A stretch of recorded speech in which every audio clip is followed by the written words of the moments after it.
Alright, আমার screen দেখা যাচ্ছে?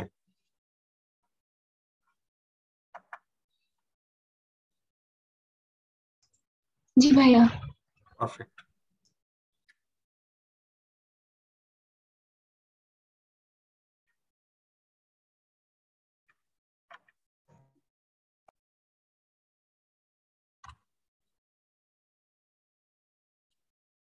ওকে, সো গত ক্লাসে আমরা স্ট্রোকের কয়েকটা সাবটাইপ নিয়ে কথা বলেছিলাম। আজকে সেটার ধারাবাহিকতায় চলবে। সেটা হলো স্ট্রোক হতে পারে, থ্রম্বোটিক স্ট্রোক হতে পারে, হেমোরেজিক স্ট্রোক হতে পারে, এম্বলিক ব্যাপারটা এই কথাগুলো বলেছিলাম। থ্রম্বোটিক স্ট্রোকের মধ্যে যেটা বলেছিলাম যে অলরেডি একটা এথেরোস্ক্লেরোটিক প্লাগ আছে, সেই এথেরোস্ক্লেরোটিক প্লাগটা রাপচার হলো, রাপচার হওয়ার পরে সেটা ব্লক হয়ে গেল। সো এই যে ব্লক হয়ে যাওয়া, কিভাবে ব্লক হয়েছে? এখানে থ্রম্বাস ফর্মেশন হয়েছে। যখন এভাবে এখানে থ্রম্বাস ফর্মেশন হলো, থ্রম্বাস ফর্মেশন হওয়ার কারণে ডিস্টাল পারফিউশনটা ব্লক। ডিস্টাল পারফিউশনটা ব্লক মানে হলো এই এরিয়াতে হাইপোক্সিয়া। এ ধরনের স্ট্রোককে আমরা বলবো থ্রম্বোটিক স্ট্রোক, যেখানে থ্রম্বাস ফর্মেশন হয়েছে। এবং থ্রম্বোটিক স্ট্রোকটা কি জন্য হলো? সেটা হলো এথেরোস্ক্লেরোটিক প্লাক, এথেরোস্ক্লেরোসিস। ঠিক আছে, এটা আমরা বুঝতে পেরেছি। আর একটি স্ট্রোক আমরা বলেছিলাম যে দূর থেকে কোনো একটা মাস এসে ডিটাচড হয়ে, এটা হতে পারে কোনো ব্লাড ক্লট, হতে পারে এনিথিং, রাইট, হতে পারে টিউমার, এনিথিং। এটা আসার পরে ডিস্টালি সে অবস্ট্রাকশন করলো। ঠিক আছে, কিন্তু তার অরিজিনটা অন্য একটা জায়গায়, সেখান থেকে মুভ করতে করতে করতে করতে ট্রাভেল করে এখানে আসলো। তার মানে তার একটা ট্রাভেল হিস্ট্রি আছে। ট্রাভেল হিস্ট্রি কার? পেশেন্টের না, কিন্তু এই যে এই মাসটা, সে তার অরিজিন ধরেন এক জায়গায়, এক জায়গা থেকে সে অরিজিন হয়ে সে এখানে ট্রাভেল করে করে এখানে আসলো, আসার পরে এটাকে ব্লক করে ফেললো। এটাকে আমরা বলতেছি, এই যে মাসটা, এই মাসটাকে বলতেছি আমরা এম্বোলাস। ঠিক আছে, থ্রম্বাস এম্বোলাস। আর এটাকে অবস্ট্রাক্ট করার কারণে ডিস্টাল পারফিউশনটা বন্ধ হয়ে গেল। এই ডিস্টাল পারফিউশন বন্ধ হয়ে যাওয়া, অর্থাৎ এখানে ইসকেমিয়া হওয়া, তাহলে এটাও এক ধরনের ইসকেমিক স্ট্রোক। ইসকেমিয়া, পারফিউশন বন্ধ হয়ে যাচ্ছে, ischaemic stroke. There is no evidence of bleeding, অর্থাৎ এখানে কোনো ব্লিডিং হচ্ছে না। তাহলে এটাকে আমরা বলবো এম্বলিক স্ট্রোক। কত সহজ না? এত সহজ কেন পড়ালেখা? ভালো লাগে না? একটু কঠিন হলে কিন্তু জিনিসটা জমতো। ঠিক আছে, এম্বলিক স্ট্রোক। সো এখানে কি কোনো ব্লিডিং হয়েছে? নো।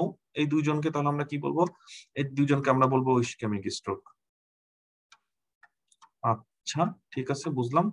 তারপরে তার হেমোরেজিক স্ট্রোক কোনটা? হেমোরেজিক স্ট্রোক মানে ছোট্ট একটা মাইনুট অ্যানিরিজম ছিল, সেই অ্যানিরিজমটা থাকার কারণে এট সাম পয়েন্ট সেই অ্যানিরিজমটা ভেঙে গেছে, ফেটে গেছে।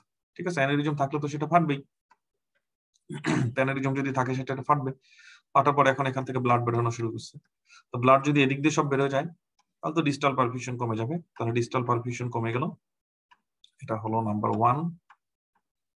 আরেকটা ঘটনা কি করবে? এখানে যেহেতু ব্লাড চলে আসছে, ব্লাড এখানে লিক করছে, তাহলে ইন্টারস্টিশিয়াল প্রেসার এখানে খুবই হাই। এই জায়গায় যখন ইন্টারস্টিশিয়াল প্রেসার খুবই হাই হয়ে থাকবে, তখন এখানে ডিফিউশন কমে যাবে। ঠিক আছে, এখানে ডিফিউশন কমে যাবে। আচ্ছা, আমি 1-to-1 মিটিং এই সপ্তাহ থেকে শুরু করতে চাইছিলাম, কিন্তু আমি গতকালকে একটু কাজ করতে পারিনি। আমার এই যে গতকালকে কাজ করতে পারি নাই, এটাকে ওভারকাম করতে আমাকে আরো নেক্সট 3 দিন এক্সট্রা কাজ করা লাগবে। ঠিক আছে, সো আমি 1-to-1 মিটিংটা একটু পরে শুরু করবো আপনাদের সাথে। বাট আমি যেটা কথা দিছি, এটা হবে। 1-to-1 মিটিং আপনাদের সাথে হবে ইনশাআল্লাহ। আল্লাহ তৌফিক দান করুক। ডিস্টাল পারফিউশন বন্ধ এবং ইন্টারস্টিশিয়াল প্রেসার বেড়ে যাওয়ার কারণে ডিফিউশন বন্ধ, এই ধরনের স্ট্রোককে আমরা বলতেছি haemorrhagic stroke. So let's go. Haemorrhage যখন হয় তখন সেটা কি সিটি স্ক্যানে দেখা যাবে নাকি দেখা যাবে না? ইমিডিয়েটলি সিটি স্ক্যানে দেখা যাবে, কি মনে হয় আপনাদের? সো হেমোরেজিক স্ট্রোক হলে ইমিডিয়েটলি সিটি স্ক্যানে দেখা যায়, কারণ সিটি স্ক্যানে সেটা হাইপার ডেন্স শ্যাডো দেখা যায়, রাইট, সাদা একটা জিনিস শ্যাডো দেখা যায়। তো যখন একটা পেশেন্টের স্ট্রোক হচ্ছে, যদি হয় একটা পেশেন্টের ইসকেমিক স্ট্রোক, তার মানে ইসকেমিক স্ট্রোকে সেখানে কোনো ব্লিডিং নাই, তার মানে এখানে কোনো ব্লিডিং। তাহলে কোনো ব্লিডিং নাই, তাহলে ইসকেমিক স্ট্রোকে যে ইসকেমিয়া অথবা ইনফাকশন, সেরেব্রাল ইনফার্কশন, এই যে সেরেব্রাল ইনফাকশন, এখানে আমি আপনাদেরকে একটা কোশ্চেন করবো যে ইনফাকশনটা কোন ধরনের ইনফাকশন? আপনারা জানেন এটা লিকুইফেক্টিভ ইনফাকশন। লিকুইফেক্টিভ ইনফাকশন কত সহজ! আরে লিকুইফেক্টিভ ইনফাকশন, তাহলে এখানে ischaemic stroke, ischaemia, cerebral ischaemia or infarction, এই জিনিসগুলো সিটি স্ক্যানে আসে না আনলেস 24 আওয়ার টু 48 আওয়ার তারপরে যে আপনি এখানে সিটি চেঞ্জ পাবেন, সিটি স্ক্যানে চেঞ্জ পাবেন। তাহলে যার কিনা ইসকেমিক স্ট্রোক হলো, তার তো ব্লিডিং নেই, ব্লিডিং থাকলে ইমিডিয়েট চেঞ্জটা দেখা যেত, তার ক্ষেত্রে চেঞ্জটা আসতে 24 থেকে 48 আওয়ার। ইন কন্ট্রাস্ট, মানে কম্পেয়ারে, যার কিনা হেমোরেজিক স্ট্রোক, হেমোরেজিক স্ট্রোকের ক্ষেত্রে কি হবে, তার তো এখন ব্লিডিং আছে, ব্লিডিং প্রেজেন্ট, তার ক্ষেত্রে ইমিডিয়েটলি সিটি স্ক্যানে দেখা যাবে, তাই না? এই ব্লিডিংটা কখন দেখা যাবে? Immediately, immediately on CT scan, ঠিক আছে? খুব সাথে সাথে সিটি স্ক্যানে দেখা যায়, কি দেখা যায়? হাইপারডেন্স শ্যালো দেখা যায়। এখন একটা স্ট্রোক কি হেমোরেজিক স্ট্রোক নাকি ইসকেমিক স্ট্রোক, এটার উপরে ট্রিটমেন্ট ডিফারেন্ট হয়, মানে ডিফার করে। এটা এক ধরনের ট্রিটমেন্ট, এটা এক ধরনের ট্রিটমেন্ট।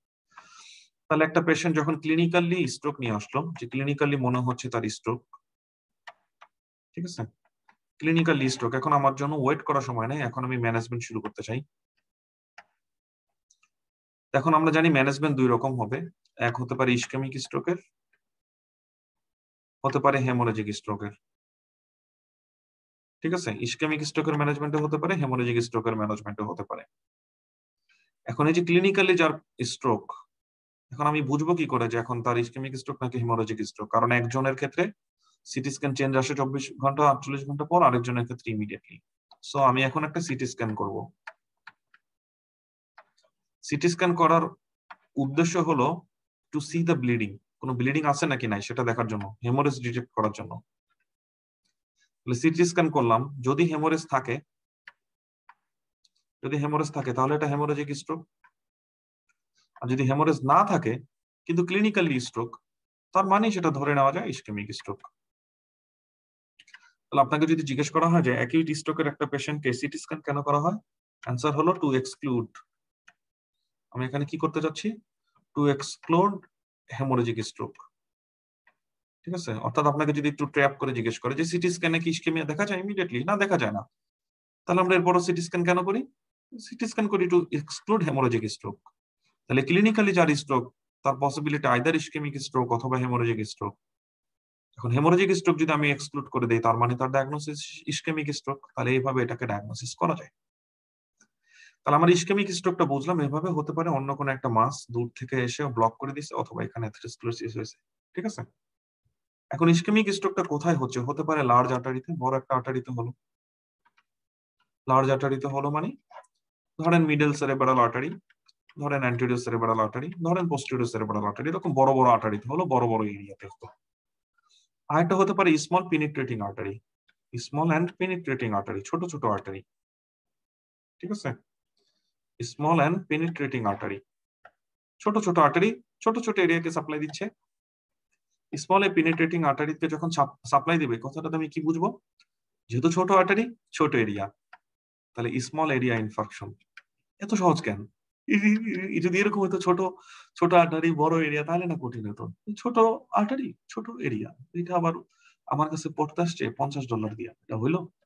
তাহলে small penetrating artery, small area infarction, nice. আবার সেই কিন্তু জানে এই ইনফার্কশনটা কোন ধরনের ইনফার্কশন। এই ইনফার্কশনটা লিকুইফেক্টিভ ইনফার্কশন, তার মানে কি এখানে লিকুইড হয়ে গেছে সবকিছু? ইয়েস, লিকুইড হয়ে যাবে একটা সময়, লিকুইফেক্টিভ ইনফ্রাকশন, ঠিক আছে? আচ্ছা, সে এখন রেসপন্স করতেছে না, না করুক, কোনো সমস্যা নেই।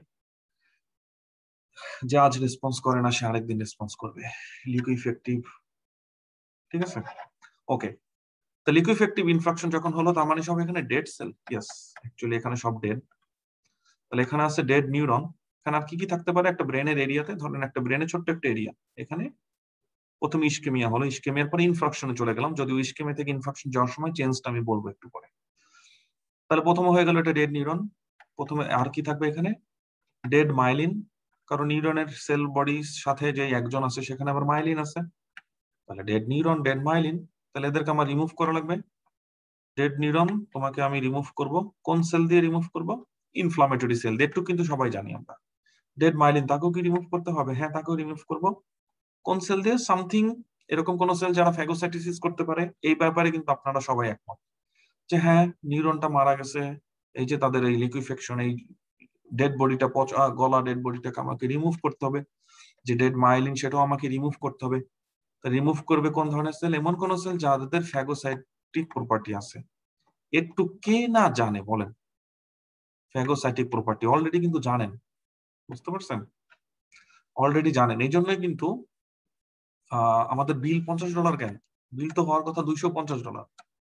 আপনি তো অলরেডি জানেন। ঠিক আছে, এই জন্য আপনি অলরেডি এত কিছু জানেন, যার জন্য $50 অনেক বেশি নিয়ে ফেলতেছি আমি। সত্যি কথা, দেখেন আপনি এটা জানেন, দেখছেন? তাহলে আপনি এইটা জানেন, আপনি এইটা জানেন, আপনি এইটা জানেন।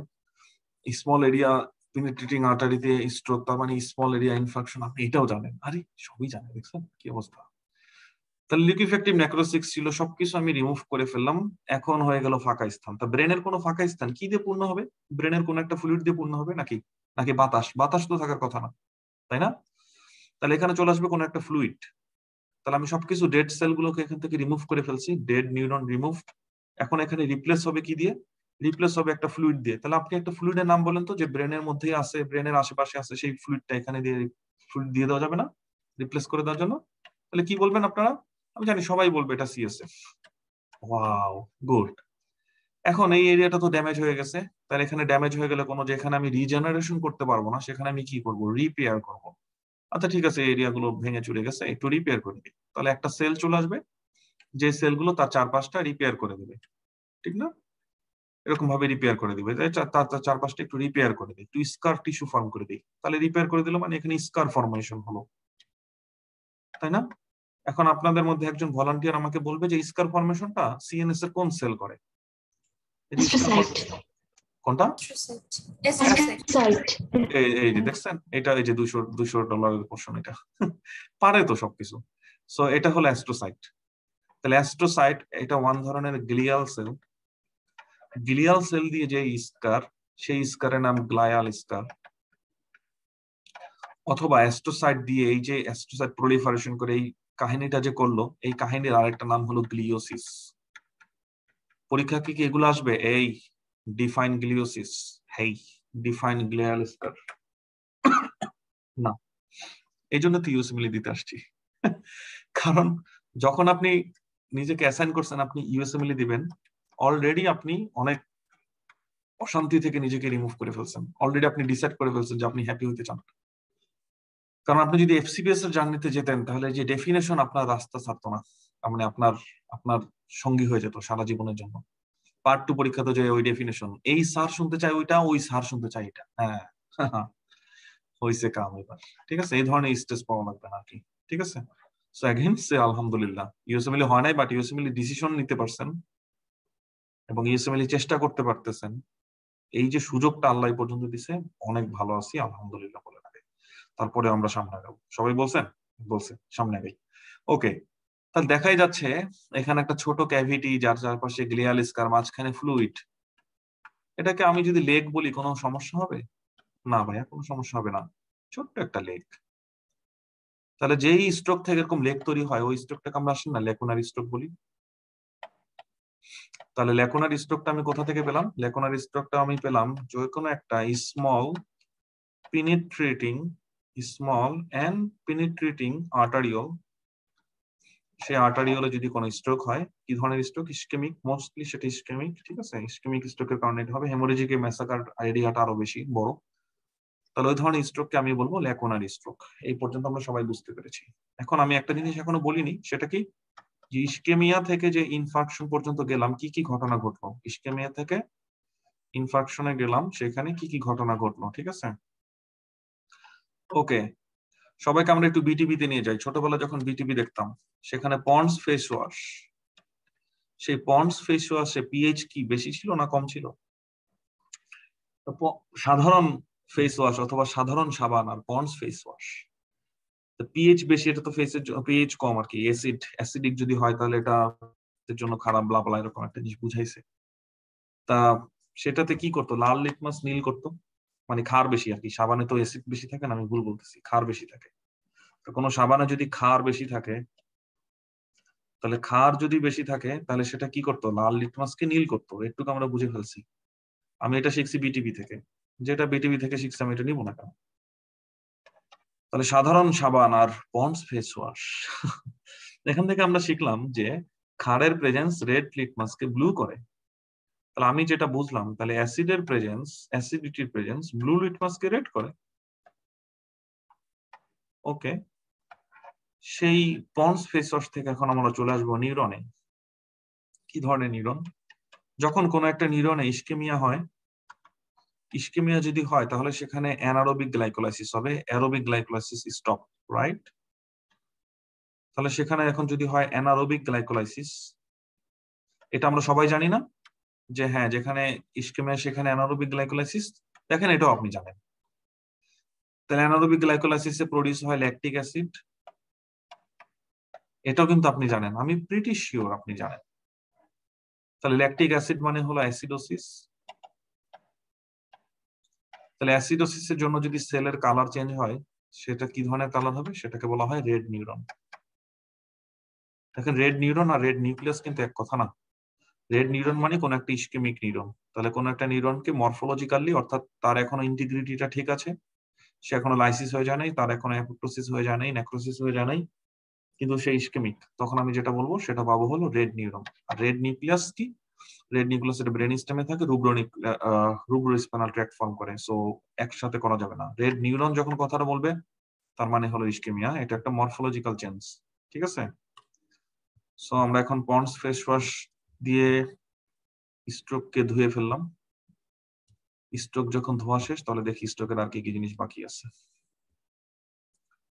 সাধারণ সাবান আর পন্ডস ফেস ওয়াশ এক কথা হলো? বুঝাইতে পারলাম না, কখনোই এক না এটা। ঠিক আছে, আসেন। আচ্ছা, সো হিস্টোলজিক্যাল ফিচার ফার্স্ট, এটা আমি উপরের জিনিসটা হলো টাইম ইভেন্ট, পরেরটা হলো histological feature. This is very very high and very very important USMLE এর জন্য, ঠিক আছে?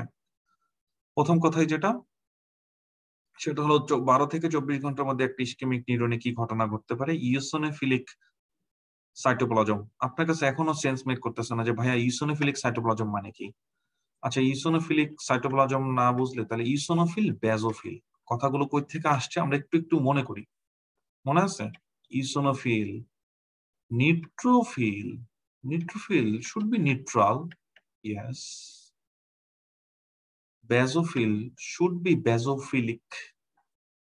ফোবিক মানে কি? ফোবিক মানে হলো ভয় পাওয়া। আমার ফোবিয়া আছে, আমার না কুত্তার প্রতি ফোবিয়া আছে, হ্যাঁ আমার আছে, সত্যি কথা, আমি বাঘ সিংহ ভয় পাই না, কুত্তা ভয় পাই। তাহলে ফোবিক মানে হলো ফিয়ার, তার মানে আর কি opposite, like something that. So basophilic মানে সে বেইসকে ভালোবাসে। তাহলে ফোবিক যদি অপোজিট হয়, ফিয়ার হয়, তাহলে ফিলিক হবে সামথিং লাভ, তাই না? ভালোবাসে টাইপ কিছু একটা। তো বেজোফিলিক, বেজোফিলিক মানে হলো সে বেইসকে ভালোবাসে, অর্থাৎ base something related to the basic, মানে ক্ষারীয়। তাহলে তাই যদি হয় তাহলে ইওসিনোফিলিক, ইওসিনোফিলিক।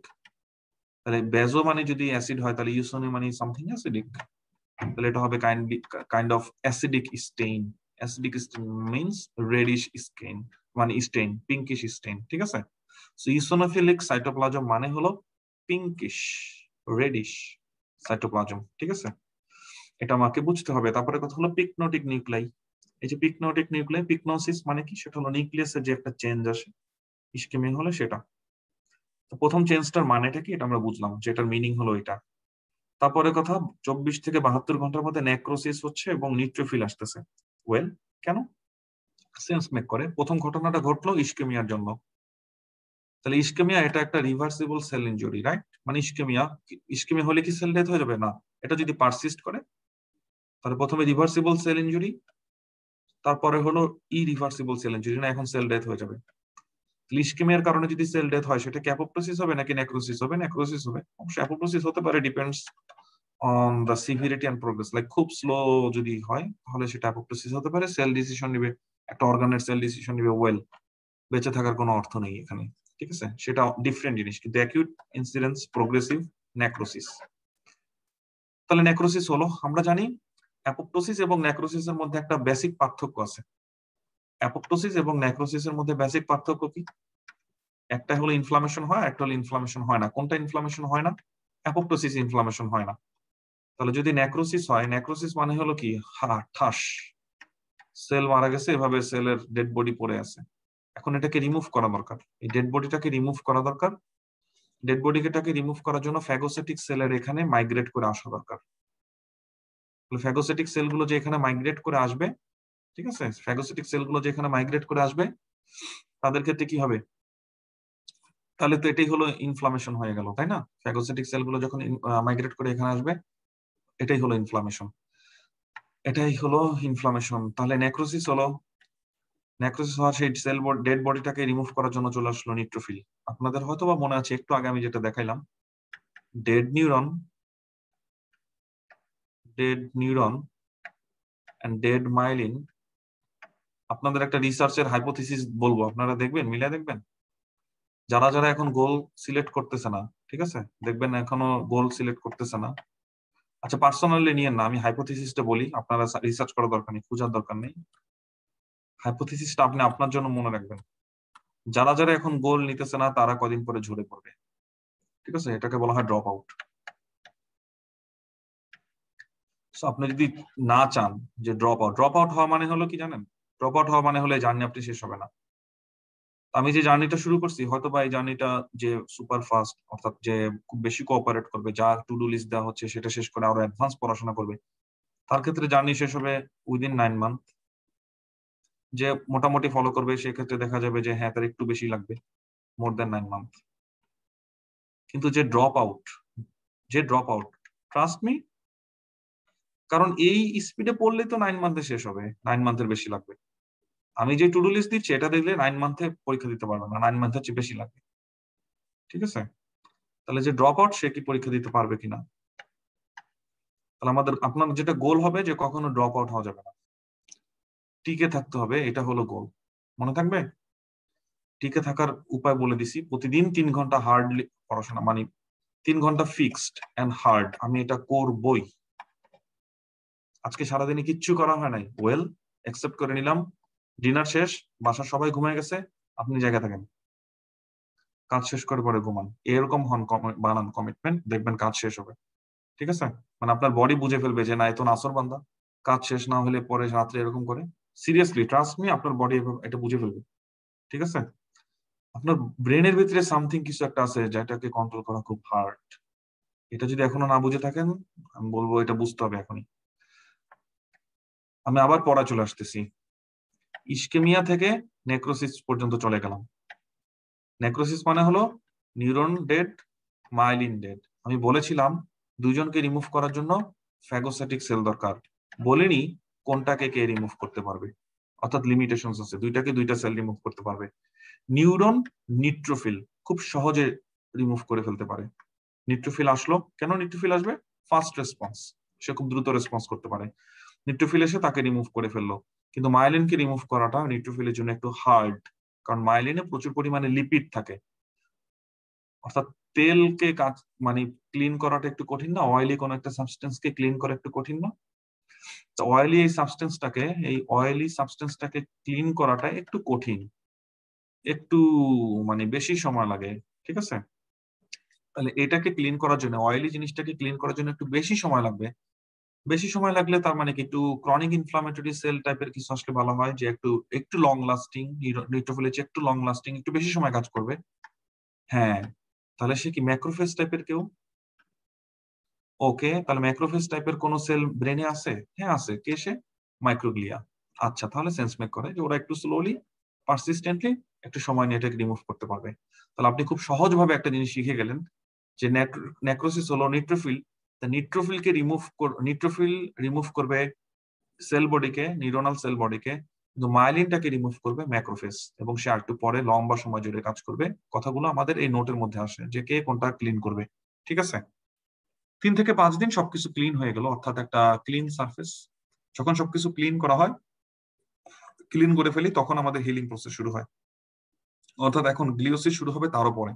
তাহলে গ্লিওসিস শুরু হবে মানে 1 সপ্তাহ পরে, এটা বুঝতে হবে, মানে 5 দিন পরে, তার মানে 1 to 2 উইকে গ্লিওসিস কমপ্লিট। এটাকে বলা হয় রিঅ্যাক্টিভ গ্লিওসিস।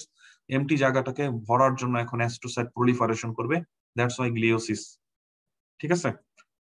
ওকে, তা কিভাবে তা গ্লিওসিস অর্থাৎ অ্যাস্ট্রোসাইট প্রলিফারেশন হয়েছে, তার মর্ডারে এখন বেশি বেশি অ্যাস্ট্রোসাইট, তাদেরকে ব্লাড সাপ্লাই দেওয়া দরকার, এই জন্য কিছুটা ভাস্কুলার প্রলিফারেশন। সব মিলে আমি যেটাকে বলতেছি সেটা, আমি একটা গ্লিয়াল স্কার পাবো, এবং এই গ্লিয়াল স্কার যখন আসবে তখন সেটা একদম 100% সিএসএফ এ দেখা যাবে, যদি ওটা ডিপেন্ড করে সাইজ কতটুকু, ঠিক আছে? নোট গুলোর মধ্যে অ্যাকচুয়ালি কি আছে? Note: liquefactive lysosomal enzyme damage, liquefactive necrosis কেন হয়? নোট: মাইক্রোগ্লিয়া মাইক্রোগ্লিয়া কি বল, মাইক্রোফিলিয়া কি, সরি, মাইক্রোগ্লিয়া কি কাজ করে? নিউট্রোফিল মাইলিনকে রিমুভ করে না, এই জন্য মাইক্রোগ্লিয়া কাজ করে। নোট, মাইক্রোগ্লিয়া যদি মাইলিন রিমুভ করে, মাইলিনের মধ্যে কি থাকে? মাইলিনের মধ্যে চর্বি থাকে, তেল থাকে, তাই না? তার মানে লিপিড। তাহলে যে মাইক্রোগ্লিয়া বেশি বেশি মাইলিন লিপিড করছে, সরি রিমুভ করছে, তাদেরকে আন্ডার মাইক্রোস্কোপ কিরকম দেখা যাবে? দেখা যাবে যে মাইক্রোগ্লিয়ার ভেতরে অনেকগুলো লিপিড, তাই না? এই কথাটা এখানে বলা হয়েছে যে মাইক্রোগ্লিয়ার মধ্যে তখন কি দেখা যাবে?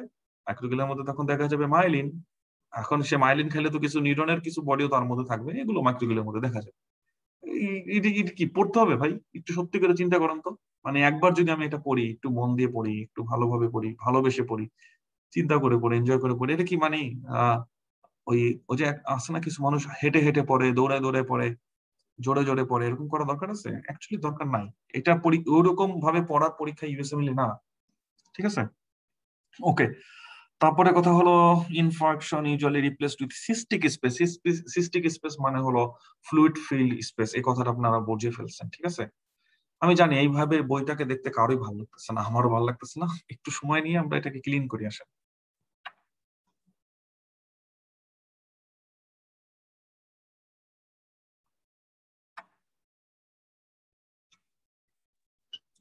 আচ্ছা, ওকে, একটা কোয়েশ্চেন ছিল। অবশ্যই। হ্যাঁ, এই ল্যাকুনার স্ট্রোক যেটা, সেটা কি ইসকেমিক স্ট্রোক আর হেমোরেজিক স্ট্রোক দুই ক্ষেত্রে কি হইতে পারে? আহ ইসকে আহ, এটা ইউজুয়ালি ইসকেমিক স্ট্রোক, কারণ এটা ইসকেমিক স্ট্রোকের, শোনেন ল্যাকুনার স্ট্রোকটা বলার কারণটা কি? ল্যাকুনার স্ট্রোকটা আমি বলা শুরু করছি কোথা থেকে? ল্যাকুনার স্ট্রোকটা আমি বলা শুরু করছি স্মল পেনিট্রেটিং আর্টারি থেকে, রাইট? হুম হুম। তাহলে যখন আমার একটা স্মল পেনিট্রেটিং আর্টারি হবে, তখন আমার ক্লিনিক্যাল ম্যানিফেস্টেশন একরকম। আর যখন আমার হেমোরেজিক স্ট্রোক, তখন আমার ক্লিনিক্যাল ম্যানিফেস্টেশন একরকম। আর যখন আমার লার্জ বাট ইসকেমিক স্ট্রোক, তখন আমার ক্লিনিক্যাল ম্যানিফেস্টেশন একরকম, তাই না? তাহলে ক্লিনিক্যাল হুম। ফিচার গুলোর উপর বেস করে অ্যাকচুয়ালি এই ক্লাসিফিকেশনটা করা হচ্ছে, ঠিক আছে? কিন্তু আপনি যদি কোশ্চেনটা আচ্ছা। ওইভাবে করেন যে হ্যাঁ হেমোরেজিক স্ট্রোকের একটা পেশেন্টের ক্ষেত্রে কি এরকম এই সেম ঘটনাগুলো ঘটবে না, যে নিউরোনাল সেল ডেথ, তারপরে সেখানে ফাঁকা স্পেস, তারপরে সেখানে রিঅ্যাক্টিভ গ্লিওসিস? অ্যান্সার ইয়েস, সেখানেও সেম ঘটনাগুলো ঘটবে। কিন্তু সেটাকে আমরা জাস্ট ল্যাকুনার স্ট্রোক বলতেছি না, কারণ আহ বলতেছি না এই আর কি, ঠিক আছে? কিন্তু ঘটবে, ব্যাপারটা এরকম না যে ঘটবে না। ল্যাকুনার স্ট্রোক এটা একটা হিস্টোরিক ক্লাসিফিকেশন, ছোট ছোট এই সিস্টিক স্পেস গুলোকে ল্যাকুনার স্ট্রোক বলে আর কি। আর আচ্ছা। হেমোরেজিক স্ট্রোকের ক্ষেত্রে মোস্ট কমনলি যে ঘটনাটা ঘটে, তার হেমোরেজটা এত ম্যাসিভ থাকে, এটার জন্য যে ইন্টারস্টিশিয়াল প্রেশারটা হাই, ইন্টারস্টিশিয়াল প্রেশারটা হাই থাকার জন্য তার এখানে ডিফিউশন কম, এভাবে হাইপোক্সিয়া অর্থাৎ নিউরোনাল হাইপোক্সিয়া, দেন ফাংশনাল লস। আর যখন এই হেমোরেজ গুলো রিজর্পশন হয়ে যায়, তখন most of the area recover করে ফেলে। So most of the area যেহেতু রিকভার করে ফেলে, সো অনেক সময় আমরা এই জিনিসটা নাও পেতে পারি।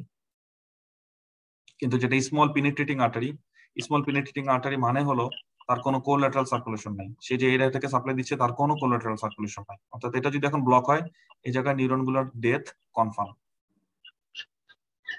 আশা করি এটা আপনার কোশ্চেনের অ্যান্সার করছে, ঠিক আছে? আচ্ছা, থ্যাংক ইউ ভাইয়া। অলরাইট, তারপরের কথা হলো আমরা কি করবো, আমরা এর আগে যে কথাগুলো বলেছি সেগুলো কিন্তু এখানে দেয়া আছে, ঠিক আছে? এখন আমরা যেটা পড়বো যে গ্লোবাল হাইপোক্সিয়াতে আসতেছি, ঠিক আছে? আমরা যা যা অলরেডি পড়ে ফেলছি সেটা এখানে আছে। ইসকেমিক স্ট্রোকের কি কি টাইপ হতে পারে? ইসকেমিক স্ট্রোকের একটা টাইপ হতে পারে থ্রম্বোটিক, অর্থাৎ থ্রম্বাস ফর্মেশন হয়ে গিয়েছে যেখানে কিনা আগে থেকে অ্যাথেরোস্ক্লেরোসিস ছিল। হতে পারে এম্বোলিক। এম্বোলিজমের সোর্স কি কি হতে পারে, সেই এম্বোলিজমের সোর্স গুলো নিয়ে আর কি এখানে অনেক কথাবার্তা বলা আছে, ঠিক আছে? কি কি হতে পারে এম্বোলিজমের সোর্স? তাহলে ফার্স্টে আমাদেরকে যেটা চিন্তা করতে হবে সেটা হলো হার্ট থেকে, মোস্ট কমনলি পরীক্ষা যেটা আসে, অর্থাৎ হার্টে কোনো একটা ব্লাড ক্লট ফর্মেশন হয়েছে কিনা। তা হার্টে ব্লাড ক্লটটা কখন ফর্মেশন হয় এমন কোন সিচুয়েশন আমাদের মনে আছে? সেটা হলো অ্যাট্রিয়াল ফিব্রিলেশন, ঠিক আছে? তা আমরা যখন অ্যাট্রিয়াল ফিব্রিলেশন পড়বো, তখন আরো স্পেসিফিকলি পড়বো যে কেন অ্যাট্রিয়াল ফিব্রিলেশনের মধ্যে ব্লাড ক্লট ফর্মেশন হবে। অ্যাট্রিয়াল ফিব্রিলেশন ব্লাড ক্লট কেনই বা ফর্মেশন হতে হবে, না হলে হতো না? হ্যাঁ, এগুলো পড়বো আমরা, ঠিক আছে? যাই হোক, আমরা যতটুকু জানি সেই জানার উপর বেস করে যে অ্যাট্রিয়াল ফিব্রিলেশন, সেখানে হার্ট ব্লাড ক্লট ফর্মেশন হতে পারে। ক্যারোটিড আর্টারি স্টেনোসিস, যখনই ক্যারোটিড আর্টারি স্টেনোসিস এই কথাটা শুনবেন, ক্যারোটিড আর্টারি স্টেনোসিস শব্দের অর্থ হলো ক্যারোটিড আর্টারিতে অ্যাথেরোস্ক্লেরোসিস। ক্যারোটিড আর্টারিতে অ্যাথেরোস্ক্লেরোসিস হওয়ার মাধ্যমে সেটার লুমেনটা ন্যারো হয়ে যাওয়াটাকে বলা হয় ক্যারোটিড স্টেনোসিস। তো ক্যারোটিড আর্টারিতে অ্যাথেরোস্ক্লেরোটিক প্লাক রাপচার হলো, থ্রম্বাস ফর্মেশন হলো, সেই থ্রম্বাসটা ডিটাচড হয়ে চলে গেল ডিস্টালি।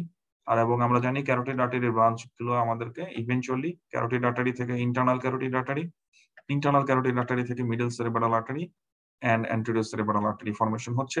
সো ক্যারোটিড আর্টারিতে কোনো অ্যাথেরোস্ক্লেরোটিক প্লাক রাপচার হওয়ার পরে থ্রম্বাস ফর্মেশন করলে সেই থ্রম্বাসের একটা মাস ডিটাচড হয়ে আইদার সে মিডল সেরেব্রাল আর্টারিকে অক্লুড করবে অথবা অ্যান্টেরিয়র সেরেব্রাল আর্টারিকে অক্লুড করবে। এই দুজনের লোকেশনটা জানা আমাদের জন্য আরেকটা কারণ ইম্পর্টেন্ট। কি কারণ ইম্পর্টেন্ট? সেটা হলো আপনি ডায়াগনোসিস করবেন কি করে, অর্থাৎ অথবা ক্লিনিক্যাল ফিচার কি হবে। যে পেশেন্টের অ্যাট্রিয়াল ফিব্রিলেশনের জন্য এই এম্বোলিক স্ট্রোক, তার ক্ষেত্রে পাবেন আপনি ইরেগুলার হার্ট রেট এবং সেটা ট্র্যাকিকার্ডিয়া অথবা তার প্রিভিয়াস অ্যাট্রিয়াল ফিব্রিলেশনের হিস্ট্রি অথবা তার কনকারেন্ট মাইট্রাল স্টেনোসিস এর ফিচার, ঠিক না? যে পেশেন্টের ক্ষেত্রে আপনি ক্যারোটিড আর্টারি স্টেনোসিস পাবেন, তার ক্ষেত্রে আপনি কি পাবেন? তার ক্ষেত্রে আপনি পাবেন ক্যারোটিড ব্রুই। তারপর আসেন আপনি কিভাবে ইভালুয়েশন করবেন। সো অ্যাট্রিয়াল ফিব্রিলেশন আছে নাকি নাই তার জন্য ইভালুয়েশন কি, ইসিজিতে একটা ফাইন্ডিং থাকবে ওই যে ইরেগুলার। অ্যাট্রিয়াল ফিব্রিলেশন বুঝলাম রিদম দেখে ইসিজিতে, কিন্তু অ্যাট্রিয়াল ফিব্রিলেশনের পেশেন্টের যে এই হার্টে মাস ফর্মেশন হয়ে গেছে, ক্লট ফর্মেশন হয়ে গেছে অ্যাট্রিয়ামে, সেটা বোঝার জন্য অ্যানাটমিক্যাল লেশন না এটা বোঝার জন্য আমাকে করতে হবে ইকো। আর ক্যারোটিড আর্টারিতে লেশন আছে কিনা, ক্যারোটিড আর্টারিতে অ্যাথেরোস্ক্লেরোসিস আছে কিনা, ন্যারো হয়ে গেছে কিনা, অর্থাৎ কোন একটা ব্লাড ভেসেলের ফ্লোটা কিরকম সেটা করার জন্য আমাকে দেখতে হবে ড্রপলার, ঠিক আছে? সো এগুলো সেন্স মেক করে, তাই এই জন্যই ইউএসএমএ লিস্টে পাওয়া খুব হার্ড, যে একটা কথা বাট সেন্স মেক করে অনেক কিছু মিলাতে হবে। আর একটা হতে পারে deep vein thrombosis. So deep vein thrombosis মানে কি? ডিপ ভেন থ্রম্বোসিস মানে হলো কোনো একটা পেশেন্টের এরকম বডির একটা ভেইনে থ্রম্বাস ফর্মেশন হয়েছে। আমরা জানি সেই ভেইন গুলো ফর্মেশন করতেছে পরবর্তীতে inferior vena cava. Inferior vena কাভাটা ফর্ম করতেছে হলো রাইট অ্যাট্রিয়াম, তারপরে রাইট অ্যাট্রিয়াম থেকে রাইট ভেন্ট্রিকল, তারপরে পালমোনারি সার্কুলেশন, তাই না? খেয়াল করে দেখেন, কোন একটা মাস যখন ট্রাভেল করবে, কোন একটা থ্রম্বাস কোন একটা মাস যখন ট্রাভেল করবে, তার ট্রাভেলটা হবে অ্যালং দ্য ব্লাড ফ্লো। কোন ডিরেকশনে হবে? ব্লাড ফ্লো যে ডিরেকশনে যাচ্ছে সেই ডিরেকশনে এই মাসটা, এই ক্লটটা মুভ করবে। মুভ করতে করতে কোথায় যে অবস্ট্রাকশন করবে তার এই জার্নিতে যেখানে ন্যারোয়েস্ট সাইড সেটা। তা আমরা যদি এই রাইট সাইডটা খেয়াল করি, তাহলে প্রথমে ভেইন, তাহলে ছোট ভেইন আস্তে আস্তে বড় ভেইন হচ্ছে, একটার সাথে একটা ইউনাইট করতেছে, তাহলে ভেইন দুইটা একসাথে ইউনাইট করে যেটা কি সেটা কি আর বড় হয় না ছোট হয়? সেটা তো বড় হয়। আর আর্টারি হলো ব্রাঞ্চ করে, তাহলে ভেইন হলো ইউনাইট করে, তার মানে যত সামনে আগাবে লুমেন তত বড় হবে। আর আর্টারি হলো ব্রাঞ্চ করে, তার মানে যত সে সামনে আগাবে তত সে ছোট হবে, তাই না? ব্লাড ফ্লো যত সামনে আগাবে তত ছোট হবে। তাহলে এটাই হলো বেসিক পার্থক্য। ভেইন যত ইউনাইট করবে তত বড় হবে, অর্থাৎ কোন একটা মাস যদি এখান থেকে যায় তার মানে এখানে আরো বড় লুমেন, হার্টে গেলে আরো বড় লুমেন। তাহলে ইভেনচুয়ালি সে অবস্ট্রাকশন হবে কখন? যখন এই সার্কুলেশনে আর্টারি পাবে। আর্টারি কোথায় পায়? তাহলে right atrium, right ventricle, pulmonary artery. তাহলে পালমোনারি সার্কুলেশনে যে তার ব্লক করার কথা। তাহলে এটাই হলো ইউজুয়াল ন্যাচারাল পাথওয়ে, যে ডিপ ভেন থ্রম্বোসিস যদি কারো হয় তাহলে সে হবে পালমোনারি এম্বোলিজম। কিন্তু যদি কারো হার্টে একটা ফুটা থাকে, যে থ্রম্বাসটা তখন এই হার্ট থেকে লেফট হার্টে চলে গেল, লেফট হার্ট হয়ে যদি চলে যায় তাহলে লেফট হার্টে আর্টারিয়াল ব্রাঞ্চ কোনটা? অ্যাওর্টা, মানে সিস্টেমিক সার্কুলেশন। তাহলে সিস্টেমিক সার্কুলেশনে যদি চলে যায়, সিস্টেমিক সার্কুলেশনের একটা কম্পোনেন্ট তো সেরেব্রাল সার্কুলেশনও, তাহলে সে এখন সেরেব্রাল সার্কুলেশনও চলে যেতে পারে, সেখানে ব্লক করতে পারে। তাহলে এটা হয়তো ন্যাচারাল না ভাইয়া, কারণ ডিপ ভেন থ্রম্বোসিস এটা তো অ্যানাটমিক্যালি বোঝাই যাচ্ছে এটা হওয়ার কথা ছিল পালমোনারি এম্বোলিজম, কিন্তু এই পেশেন্টের ক্ষেত্রে হলো পালমোনারি এম্বোলিজম না হয়ে গেল সিস্টেমিক এম্বোলিজম। তার মানে সামহাও এটা মুভ করছে। এই ধরনের থ্রম্বো এম্বোলিজমকে কি ধরনের থ্রম্বো এম্বোলিজম বলে? প্যারাডক্সিক্যাল, উল্টা। এরকম হওয়ার কথা ছিল না, এরকম হয়েছে। যেটা রাইট সাইডের থ্রম্বো এম্বোলিজম হওয়ার কথা ছিল এটা হয়ে গেছে লেফট সাইডে, ঠিক আছে? কারণ কি? কমিউনিকেশন আছে। তাহলে সেই ফুটাটার নাম হলো patent foramen ovale, sense make করে। এটাকে কি বলবো? Paradoxical thromboembolism. Infective endocarditis. Infective এন্ডোকার্ডাইটিসে আমরা যে জিনিসটা জানি, কি জানি? ইনফেক্টিভ এন্ডোকার্ডাইটিসে হলো ভেজিটেশন তৈরি হয়। তাহলে ধরেন একটা পেশেন্টের অ্যাওর্টিক ভালভে অথবা মাইট্রাল ভালভে ইনফেক্টিভ এন্ডোকার্ডাইটিস হলো। ইনফেক্টিভ এন্ডোকার্ডাইটিস হওয়ার কারণে তার এই ভালভে কি আছে? ভেজিটেশনস আছে। এই ভেজিটেশনস আছে, অথবা তার এখানে ভেজিটেশন আছে। তো ব্লাডের ফ্লোতে সেই ভেজিটেশনটা ডিটাচড হয়ে গেল। সে ভেজিটেশন যদি ডিটাচড হয়ে যায় তাহলে সে ডিস্টালি মুভ করবে না? তাহলে সে যখন ডিস্টালি মুভ করবে, মুভ করতে করতে করতে করতে যে এক জায়গাতে সে অবস্ট্রাকশন করতে পারে, তখন আমি পাবো এম্বোলিক স্ট্রোক। অর্থাৎ মুভ করতে করতে করতে যে চলে গেল সে ব্রেইনে, ঠিক আছে? হতে পারে তো, নাকি পারে না? তাহলে সেখানে চলে গেল, আমি পাবো এম্বোলিক স্ট্রোক। তাহলে একটা পেশেন্টের এম্বোলিক স্ট্রোকটা কি এই কি বলে ইনফেক্টিভ এন্ডোকার্ডাইটিস থেকে হয়েছে কিনা বুঝবো কি করে? ওই যে পেশেন্টের সাথে কি বলে ইনফেক্টিভ এন্ডোকার্ডাইটিস এর ক্লিনিক্যাল ফিচার থাকবে। অর্থাৎ কোন একটা পেশেন্টের যদি ফিভার থাকে, কারণ এখানে তো একটা সেপটিক মাস যাচ্ছে, তাহলে পরবর্তীতে আরো সেরেব্রাল অ্যাবসেস করে ফিভার করতে পারে।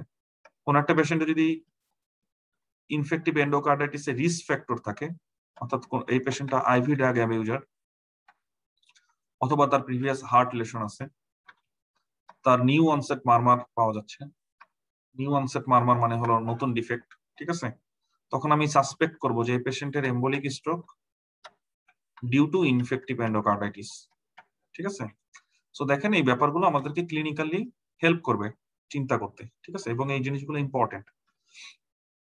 তাহলে এটা হলো এই কথাগুলো আমি বললাম, সেটা হলো অবস্ট্রাক্টেড ব্লাড ফ্লো, ঠিক আছে? স্ট্রোক হওয়ার কয়েকটা কারণ। একটা হলো ব্লাড ফ্লো কমে যাচ্ছে, তাহলে রিডিউসড ফ্লো অথবা রিডিউসড পারফিউশন, সরাসরি ব্লাড ফ্লো কম।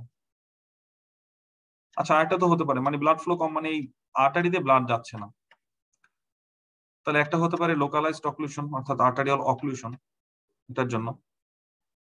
একটা হতে পারে জেনারেলাইজড পারফিউশন কম, অর্থাৎ পুরো বডিতে তার ব্লাড প্রেশার খুব কম, এটা হতে পারে না? তাহলে জেনারেলাইজড হাইপোপারফিউশন। তাহলে জেনারেলাইজড হাইপোপারফিউশন হলে স্ট্রোক মানে যেই ইসকেমিয়াটা পাবো সেটা কি জেনারেলাইজড পাবো? অর্থাৎ জেনারেলাইজড হাইপোপারফিউশন মানে কোনো পেশেন্ট শকে আছে, কোনো পেশেন্টের ব্লাড প্রেশার খুবই কম, তার ক্ষেত্রে আমি যে সেরেব্রাল ইসকেমিয়াটা পাবো কোন স্পেসিফিক এরিয়াতে পাবো নাকি সব জায়গাতে পাবো? তাহলে আমি তার ক্ষেত্রে বলতেছি সেরেব্রাল ইসকেমিয়া। কেন সেরেব্রাল ইসকেমিয়া? কারণ জেনারেলাইজড তার বডির ব্লাড প্রেশারই কম, তার ব্লাড ভলিউম কম, অথবা ফর এনি রিজন, ঠিক আছে? এক্ষেত্রে আমি পাবো জেনারেলাইজড সেরেব্রাল হাইপোপারফিউশন, জেনারেলাইজড সেরেব্রামের সব জায়গায় জেনারেলাইজড সেরেব্রাল হাইপোপারফিউশন, হাইপোপারফিউশন।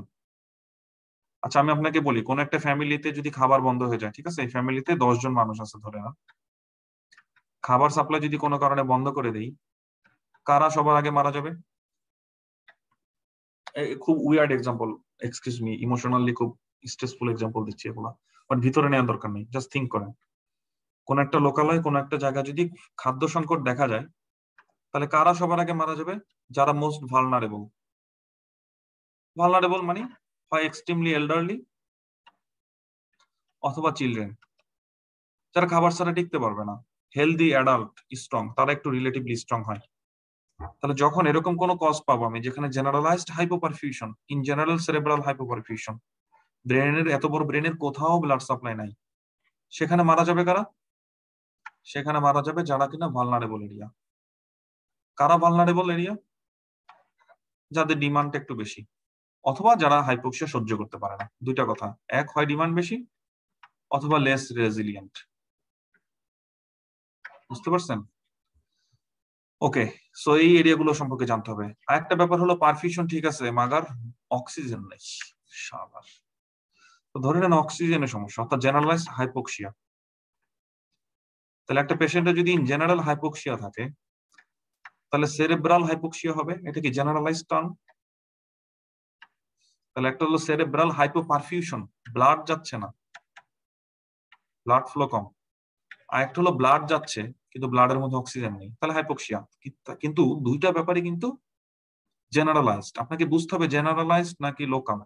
তাহলে হাইপোক্সিয়া এটাও একটা জেনারেলাইজড ফর্ম, সেরেব্রাল হাইপোক্সিয়া।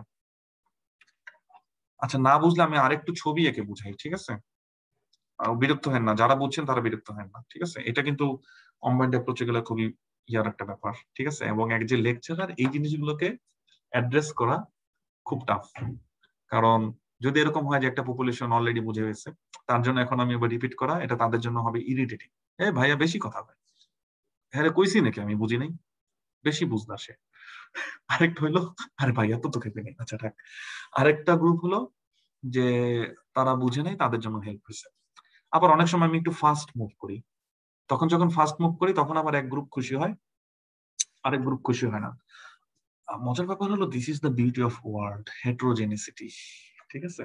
এটা এটা অ্যাকসেপ্ট করে নিতে হবে। আমি জানি কি অ্যাকসেপ্ট করতে হবে, কোনটা আপনি চাইলেও চেঞ্জ করতে পারবেন না, আমি কিন্তু এটা জানি, ঠিক আছে? খুব ভালো করে জানি, সো এটা আমি কোনোদিন চেঞ্জ করতে পারবো না।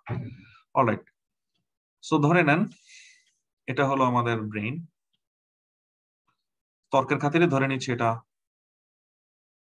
মিডল সেরেব্রাল আর্টারি, ধরে নিচ্ছি এটা অ্যান্টেরিয়র সেরেব্রাল আর্টারি, ঠিক আছে, কথার কথা আর কি। এখন কোন একটা পেশেন্টের মিডল সেরেব্রাল আর্টারিতে স্ট্রোক হলো, তাহলে এটা হতে পারে এম্বোলাস অথবা এটা হতে পারে থ্রম্বাস।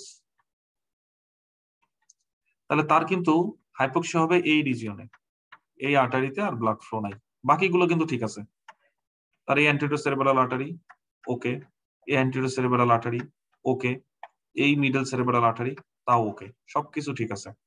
তাহলে এই ধরনের যেটা এম্বোলাস, থ্রম্বাস অথবা তার হেমোরেজিক স্ট্রোক এখানে যদি হয়, টপাস করে এটা রাপচার হয়ে গেছে, এই সবগুলো কথা কিন্তু লোকালাইজড, ঠিক আছে, স্পেসিফিক এরিয়া। যখন আমি বলবো একটা পেশেন্টের বিপি কম, বিপি হলো 60-30, বিপি হলো 40 হলে রিড করা যায় না, ঠিক আছে, খুবই কম, 40-30 এরকম লো বিপি যদি হয়ে যায়, তাহলে তো এই আর্টারিতেও ব্লাড কম, এই আর্টারিতেও ব্লাড কম।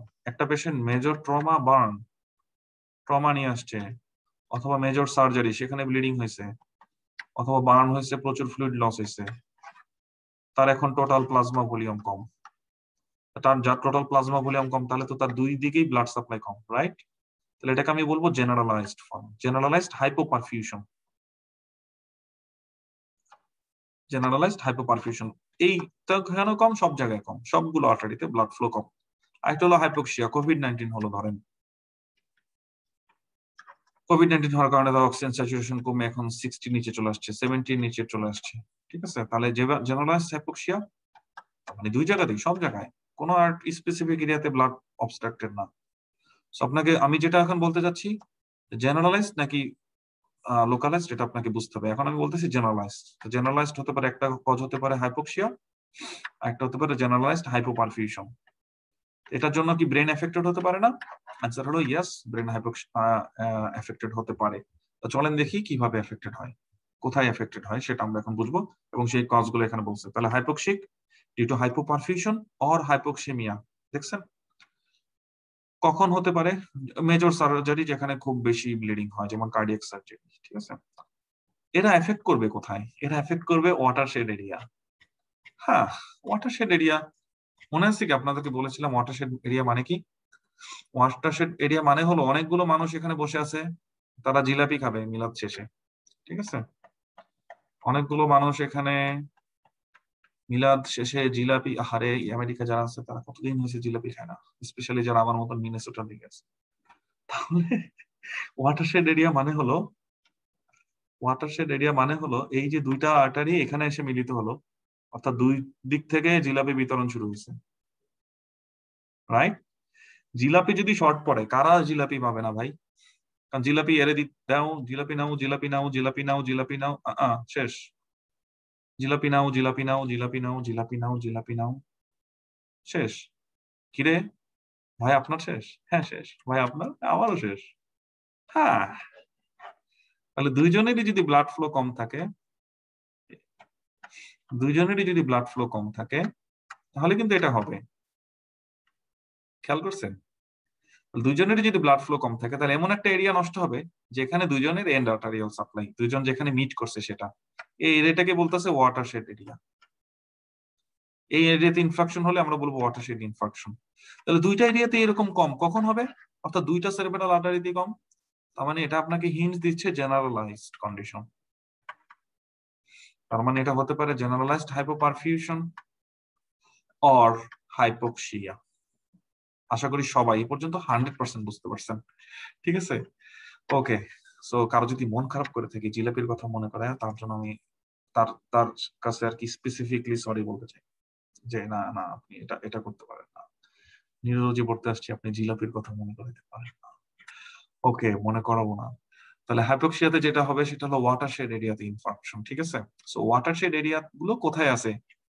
অ্যানাদার ইন্টারেস্টিং জিনিস, ওয়াটারশেড এরিয়া গুলো কোথায় আছে আমরা এখন আমরা সেটা জানবো।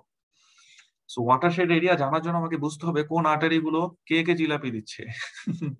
ব্রেনে জিলাপি সাপ্লাই দিচ্ছে anterior cerebral artery, middle cerebral artery এবং পোস্টেরিয়র সেরেব্রাল আর্টারি। দেন তাহলে শফিক, রফিক, জব্বার ওরা দিচ্ছে জিলাপি সাপ্লাই। তাহলে কোন জায়গায় যে ওর সাথে ওর দেখা হয় আর ওর সাথে ওর দেখা হয় সেটা আমরা এখন বুঝবো। তাহলে আসেন ফার্স্টে আমরা অ্যান্টেরিয়র সেরেব্রাল আর্টারি এবং মিডল সেরেব্রাল আর্টারি তারা দুইজন কোথায় সাক্ষাৎ হয় সেটা বোঝার চেষ্টা করি। তাহলে এটা হলো সেরেব্রাল হেমিস্ফিয়ারের সুপেরিয়র ল্যাটারাল সারফেস, সেই সুপেরিয়র ল্যাটারাল সারফেসের, আর এটা হলো মিডিয়াল সারফেস। আমরা জানি সুপেরিয়র ল্যাটারাল সারফেসের মেজরিটি পোর্শনকে সাপ্লাই দিচ্ছে middle cerebral artery except superior middle বর্ডারের কিছু অংশ। তাহলে এই জায়গাটায় এসে মিডল সেরেব্রাল আর্টারি শেষ। তাহলে এটা middle cerebral artery. anterior cerebral artery supply দিচ্ছে medial surface of the cerebral hemisphere and 1 inch of superior lateral surface, 1 inch along the superior middle border, blah blah। বুঝতেই পারতেছেন মানে খুব হার্ড টাইম পার করছি এগুলো মুখস্থ করতে চাই। ওকে, তাহলে এটা হলো anterior cerebral artery। তার মানে এই বরাবর কি হবে, একটা এই বরাবর একটা ইনফার্কশন হবে। এখন এটাকে আমি যে ভিউটা দেখাচ্ছি সেটা হলো করোনাল ভিউ। এখন আমি এটাকে ল্যাটারাল ভিউ দেখাবো। তাহলে মিডল সেরেব্রাল আর্টারি এদিকে সাপ্লাই দিচ্ছে,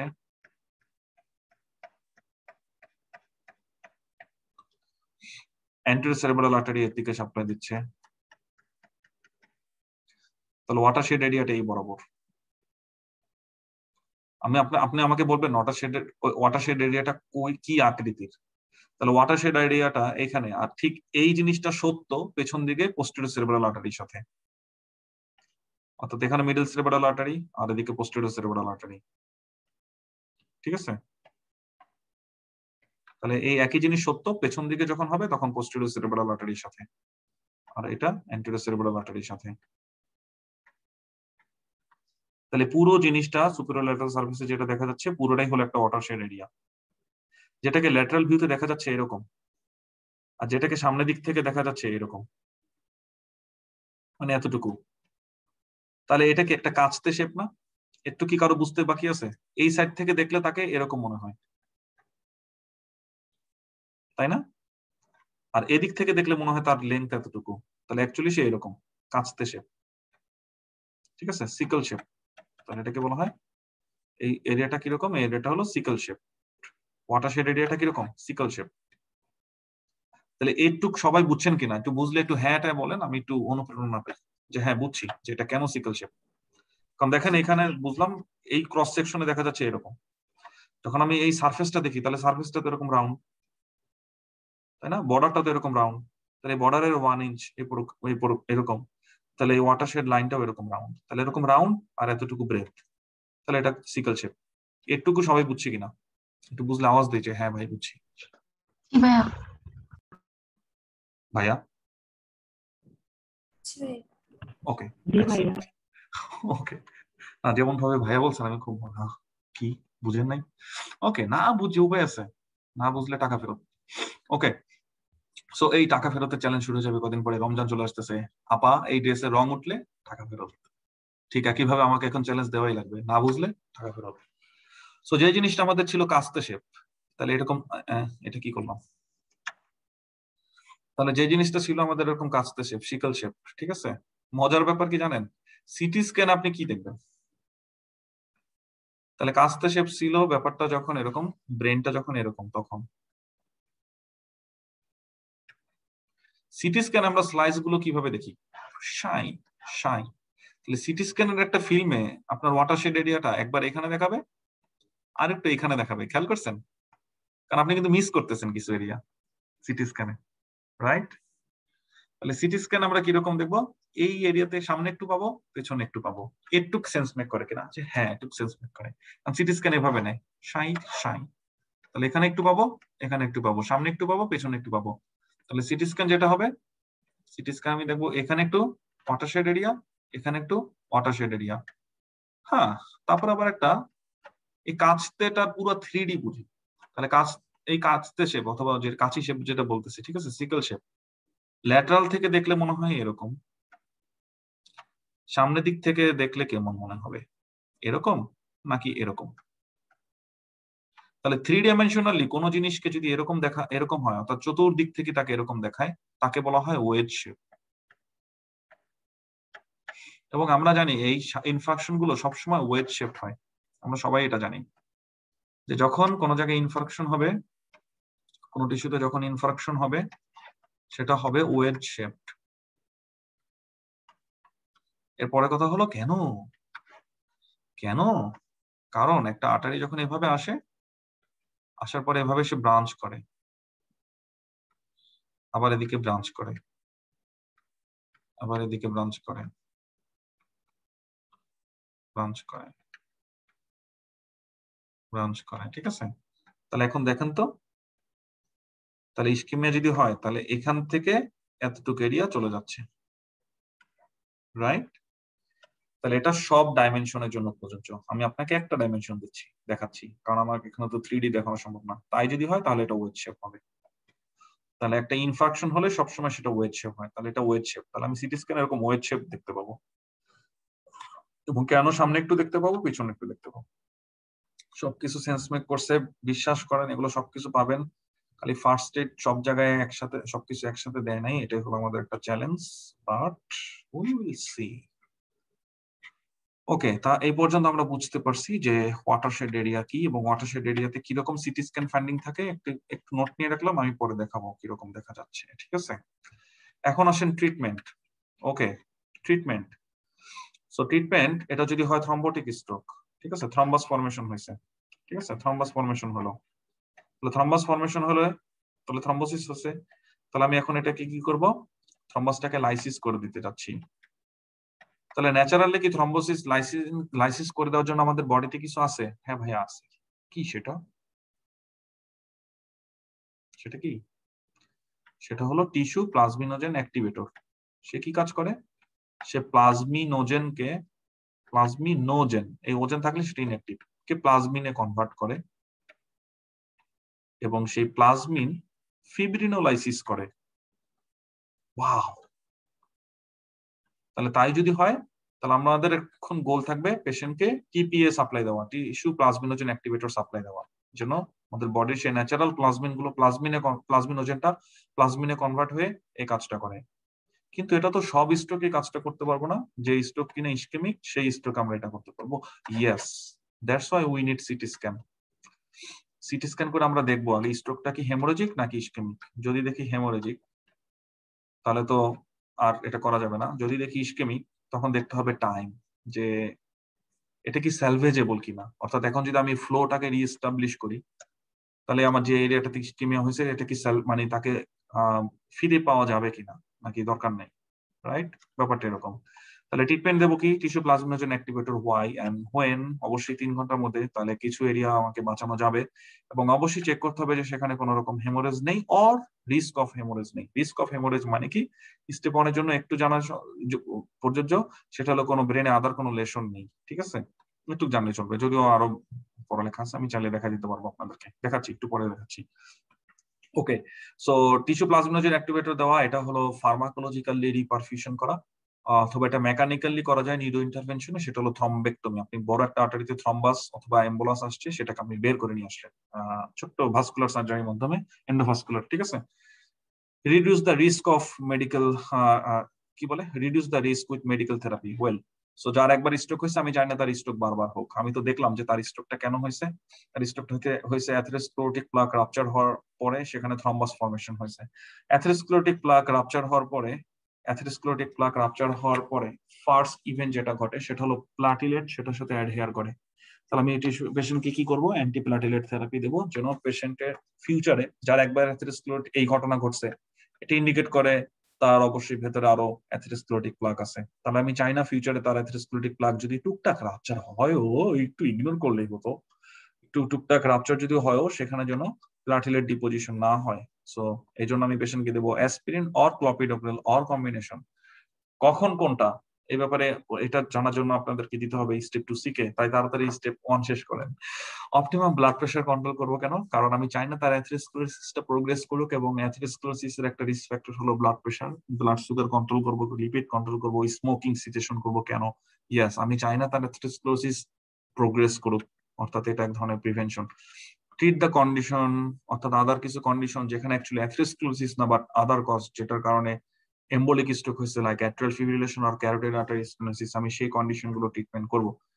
অ্যাট্রিয়াল ফিব্রিলেশনকে ট্রিট করা যায় কিনা, ট্রিটমেন্ট না করা গেলে অ্যান্টিকোয়াগুলেন্ট দেওয়া যায় কিনা, যে হ্যাঁ অ্যাট্রিয়াল ফিব্রিলেশন আসতে থাকুক কিন্তু সে অ্যান্টিকোয়াগুলেন্ট নিক। অ্যান্টিকোয়াগুলেন্ট হিসেবে কোনটা? ওয়ারফেরিন। আমরা এগুলো সব পড়বো, ওয়ারফেরিনের বিষয়বস্তু, হাবিজাবি ভংচং যা আছে।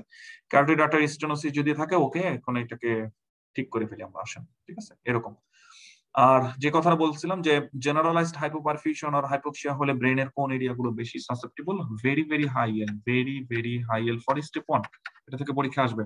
তাহলে সবচেয়ে বেশি ভালনারেবল যারা, তাদের মধ্যে একটা হলো হিপ্পোক্যাম্পাস, নিওকর্টেক্স, সেরেব্রাম, ঠিক আছে, পার্কিনজি সেল, আর হলো ওয়াটারশেড এরিয়াটা খুবই ইম্পর্টেন্ট। সবগুলো কথার মধ্যে সবচেয়ে বেশি ইম্পর্টেন্ট হলো এটা, ঠিক আছে। আশা করি সবাই বুঝতে পারছেন। ইরিভার্সিবল নিউরোনাল ইনজুরি শুরু হয় 5 মিনিটের পরে, এবং সবচেয়ে ভালনারেবল এরিয়াগুলোর কথা তো এখানে বলাই হলো। সেরেব্রাল কর্টেক্সের কোন জিনিসটা সবচেয়ে বেশি ভালনারেবল, সেটা আপনি নোটের দিকে তাকাইলে পাবেন। Pyramidal cell 3 number, 5 number, 6 number লেয়ারে যে আছে, এটা না পড়লেও চলবে, বাট এটাকে বলা, আপনি পিরামিডাল সেল একটু জানলে চলবে, যে সেরেব্রাল কর্টেক্সের মধ্যে পিরামিডাল সেল এন্ড ভেতরে হলো হিপ্পোক্যাম্পাস, নিওকর্টেক্স, সেরেবেলাম, এটা হলো সবচেয়ে বেশি ভালনারেবল। স্ট্রোকের পরে আমি যে কাজটা করি সেটা হলো সঙ্গে সঙ্গে ইমেজিং করি। ইমেজিং করি হলো নন কন্ট্রাস্ট সিটি স্ক্যান, এবং সেটা থেকে আমি যেটা করতে পারি, হেমোরেজকে এক্সক্লুড করতে পারি, যে হেমোরেজ নাই, তাহলে হেমোরেজ এক্সক্লুড করতে পারা মানে ইসকেমিক স্ট্রোক, তারপরে টিস্যু প্লাজমোজেন অ্যাক্টিভেটর ট্রিটমেন্ট দেওয়া যাবে, ঠিক আছে। আর সিটি স্ক্যান ফাইন্ডিং আসতে দেরি হয়, আমি একটু বাড়াই বলছিলাম টাইমটা, ঠিক আছে, but it is what it is. আর একেবারে কি কোনো কোনো কোনো ওয়ে কি নাই ভাই, যে ইসকেমিক স্ট্রোক ডায়াগনোসিস করার জন্য কোনো ওয়ে কি নাই? না, একটা ওয়ে আছে, সেটা হলো ডিফিউশন ওয়েটেড এমআরআই। এটা দেখলে খুব ইমিডিয়েট ডিটেক্ট করা যায়, বাট কি দরকার, এমআরআই চেয়ে সিটি স্ক্যান বেশি ফাস্ট, মানে খুব অল্প সময়ের মধ্যে করে ফেলা যায়, ঠিক আছে, ঝামেলা কম। ওকে, বাট করা হয় এখন, সব জায়গায় করা হয় অলমোস্ট, বাংলাদেশে করা হয় কিনা I don't know. Okay, so লেকচারের পর্যায়ে আমরা একটা ব্রেক নিই নাকি? আপনারা হয়তো বা বুঝতেই পারেন নাই যে 1.5 ঘন্টা ধরে আমার সাথে আমার বকবকানি শুনতেছেন, ঠিক আছে। লেকচারের অবস্থা একটা ব্রেক, ব্রেক হবে exactly I would say 10 minute. So 10 minute পরে সবাই চলে আসবেন ইনশাল্লাহ, একই লিঙ্ক ইউজ করে ঢুকবেন। এখন 47 বাজে, সবাই আর কি রাউন্ড ফিগার আসবেন। বাই। আর যারা খাওয়া দাওয়া করেন 10 মিনিটে খাওয়া দাওয়া শেষ করবেন।